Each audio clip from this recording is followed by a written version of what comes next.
Hello mine! Happy anniversary sa atin! Mag-throwback muna tayo ng konti nung nagsisimula pa lang tayo. At ayan na nga, nagpakasal na tayo through civil wedding kasama ng aking pamilya. At kinagabihan nga, nag-celebrate naman tayo with my siblings. Sarap lang talaga balikan ng mga nakaraan. At nung nakaipon na nga tayo para sa pinaghahandaan natin na church wedding, sinet na natin to kaagad para naman ma-witness ni God ang pagmamahala natin ay tunay. Yung mga titig mo talaga sa akin yan during our wedding ay kakaiba. Pero syempre, kinikilig talaga ako, no? At dapat naman talaga, si God ang nagiging sentro ng pagmamahala natin, diba? Para mas ma-guide at ma-bless pa niya tayo. At isa sa mga naging blessings natin ay yung mga anak natin.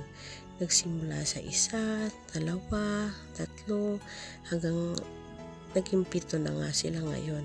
Ang bilis lang talaga ng panahon kasi malalaki na sila ngayon. At nagpapasalamat talaga ako kay God na ikaw ang ibinigay niya sa akin na maging asawa ko. Gaya ng sabi mo, ang pag-aasawa ay regalo ng Diyos, kaya dapat itong pakaingatan. At may times na bigla na lang akong kinikilig kapag naalala ko yung panahon na nililigawan mo pa lang ako during our college days. Kasi simula ng ligaw ka at hanggang ngayon na mag-asawa na tayo, hindi talaga nagbago yung love at respect na binibigay mo sa akin. Kaya nakaka-proud lang talagang ikwento kung gaano mo ako minamahal. At mas lumakas pa nga Trivia lang mga G, alam nyo ba na maraming beses niya akong inalok ng bakasan sa kanya? Pero maraming beses ko din itong tinatanggihan. O diba, haba ng hair? Iilang tao lang ang nakakaalam ng aming kwento.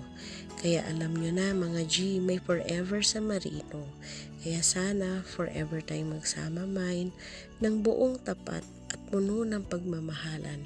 Ikaw naman talaga ang rason kung bakit matatag tayo Kasi sa kabila ng pagiging topaking ko, ay lagi mo akong iniintindi. At sorry sa mga naibigay kong heartaches sa iyo. Ang mahalaga ngayon ay ikaw ang aking love of my life. At nagpapasalamat ako kay nanay at tatay kasi lagi silang nandyan para tulungan tayo without any hesitation. At sa mga kapatid ko na nakasuporta sa amin all the way, salamat talaga sa inyo. Kaya pahalagahan natin at mahalin ng ating pamilya kasi nag-iisa lang ito. Mahal na mahal kita, mine. Lagi ka mag-iingat at naniniwala ako na i-reward din tayo ni God in the right time na magkasama-sama na everyday. Happy anniversary!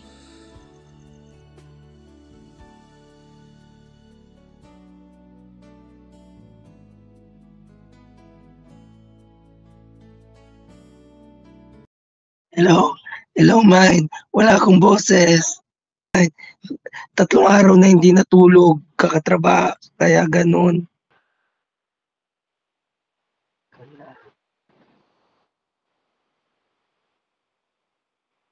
Bye! I love you, mine. Tulog na ako.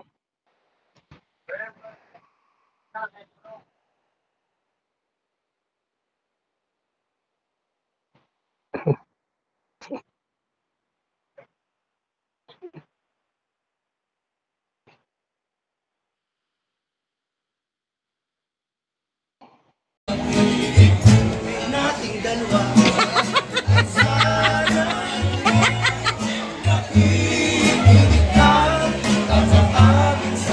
May kasali pa. Minamahal kita.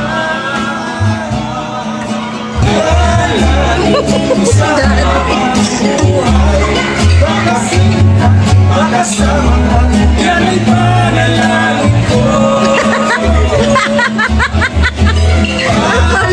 Sumali ka na dyan Baka mawala sa tingin.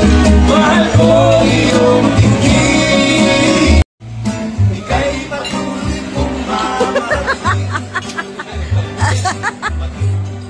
sino kang man. ano ba?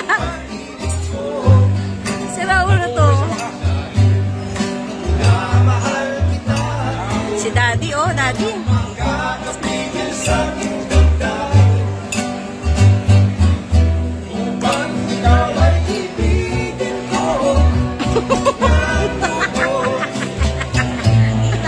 Sasampayin natin Iyaw si Daddy. dahil mahal kita. Lahat ng bagay ay aking makakanda.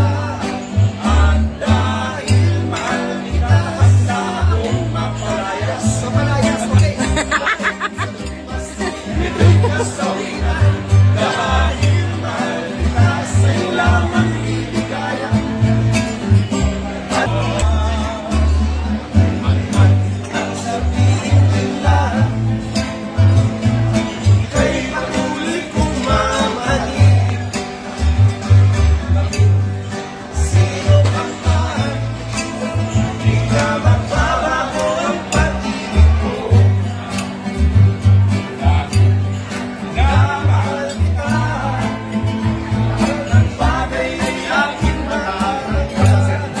At dahil mahal kita, handa akong mapalayas. Dahil katubas, ito'y kasawian. Dahil